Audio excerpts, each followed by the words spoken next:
याश्च ते हस्त इषवः पराता भगवो वप अवतत्यधनुस्त्वगुं सहस्राक्षशते सुधे निशीर्य शल्यानाम् मुखा शिवो नः सुमना भव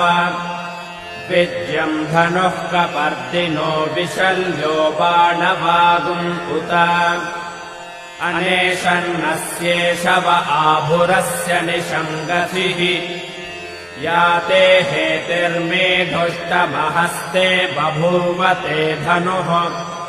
तयास्मान् विश्वतस्त्वमयक्ष्मया परिभुज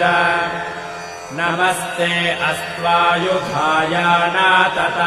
धृष्णवे